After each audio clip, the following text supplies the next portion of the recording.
दिनै बे बल खेला बे जोंनि गिबि खेबनि थाखाय जोंनि मानगोनां बिटिसि चिफ प्रमद बर' सारा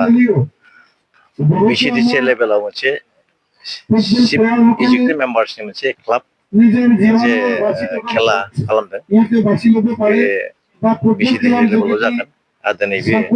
साननै सानथाम थांबाय जोङो दिनै जों बेहाय खासिबारियाव खालामबाय दा नैबे माबा बारजाबिल नेक्स्टआव जोङो सामथाइसुरि महरखौ जों खालामहैगोन आरो बिदि साननै सानथामखौ बिजों खालामगोन बेनि जाहोना जाहैबाय जोंहा बिटिसिआव जे बल खेला गेलेनाय जोबोद जागरन जादों जोबोद माने जोंनि सेंग्रा सिख्लाफोरनि गोसोआव बल जोनो मोजां मोननानै गोजौ फारसे आवगायलांनो थाखाय बयबो गोसो होदों दिनै जों नुदों जोंनि सिख्ला आइजोफ्राबो बल गेलेनानै गोबां गोजौ फारसे आवगायलांबाय साख्रि मोनहैबाय आरो जोंनि सेंग्राफ्राबो गेलेनानै जौगालांबाय साख्रि मोनहैबाय नेसनेल इन्टारनेसनेल गेलेनो मोनबाय बेबायदि सुबिदाखौ दिनैहाय जोंनि बिटिसि सरकार दानि जोंनि जे इउपिपिएल बिजेपि जोंनि मानगोनां प्रमद बर' सारनि दैदेननायाव जे सरकार बियो खेला दुलायाव जोबोद गोसो होदों फुटबलबो होबाय आरो बिदिनो गुबुन गुबुन खेलाफोरखौ जों गोसो होदों दा दिनैबो दिनै बे फुटबलनि खेलानि थाखाय दिनैहाय गिबि खेबनि थाखाय बिटिसिआव जाफेरै बे घटनाखौ जोङो मानगोनां चिफ सारखौ खालामदों आरो दिनैहाय जों नुदों गोबां जाथिनि गोबां हारिनि सेंग्रा जोहोलावफोरा बेवहाय खेलायाव बाहागो लादों आरो बिथांमोनाव गोसो होदों जाहाथे बिटिसिनिफ्राय जौगालांनानै देरहालांनानै स्टेट सेक्रेटारि सेन्ट्रेल बिदि जौगाखांनो हायो बिदि नाजादों दा ओंखायनो आं जायफोर बिथांमोना दिनै खेलायाव बाहागो लादों बयखौबो आं गोसो गोरबोनिफ्राय हामबाय होनदों आरो बयनिबो गोसो गोरबो हामलायथियाव जाहाथे बयबो साक्सेस जायो सार गेलेनाय बिथिंजोंबो नंगौ जों दिनै नुदों बल गेलेनायजों जोंनि बर'फोरनि गेजेराव गोबां नेसनेल लेभेलावबो माने बल गेलेनो हाबाय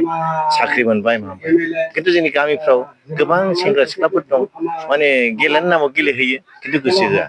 आरो उनाव गेलेनाया आद्रि जानानै मा जायो बिसोर माने ड्राग सोबनाय माबानाय बायदिसिना जायो लेखायावबो जाया फरायावबो थाङा हालावबो थाङा मायावबो थाङा जायो ओंखायनो आं बे जोंनि बे बिदा फंबाय बिब' बिनानावफोरखौ खावलायदों जाहाथे बिदि जाया जिबनाव माबा मोनसे थांखि लानानै दावबायनांगोन गेलेनायावबो गेलेनाय फरायनायावबो फरायनायाव खामानि मावनायाव खामानि मोनसे उनाव मोनसे लाना आवगायावबो खावलायो ओरैबो जाया खेला गेलेनो नामाव गेलेफ्लांबाय लेखाबो गैला बबावबा थांनो नागिरनायाव थांबाय सहैलाबाय बिदि जाया आरो आं ओंखायनो गथ' गथाय फंबाय बिनानावफोरखौ खावलायदों जाहाथे गोसो होनानै फरायो आरो बिमा बिफाफ्रा जेरै गाइड होदों बेबायदि सोलियो बेखौ खावलायदों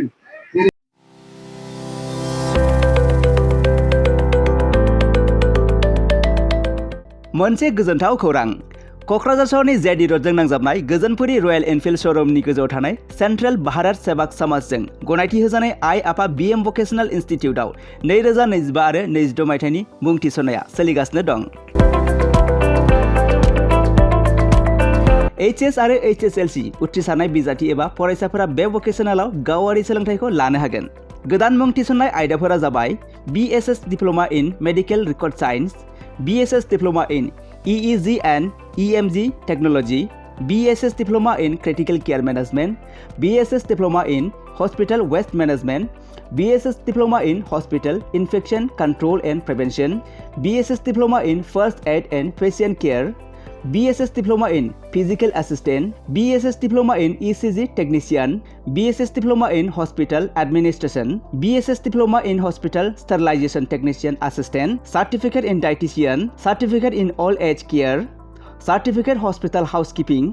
Lab Assistant, Pharmacy Assistant, Certificate in Emergency Medical Service, Certificate in Pulmonary Function Test एबा PFT Technician, Certificate in Awareness of HIV/AIDS, Certificate in Anti-Malaria Training आरो लोगोसे Office Management Courses, Computer Courses आरो Communicative and Soft Skill Educationनि कर्सफोरखौ 2 बोसोरनि गेजेरावनो आबुं खालामनानै BSS एबा भारत सेवाक समाजजों गनायथि होजानाय डिप्ल'माखौ लानो हागोन। लोगोसे गासैबो डिप्ल'माखौ लानायनि उनाव सोरखारि साख्रि मोननायनि सुबिदाबो दं।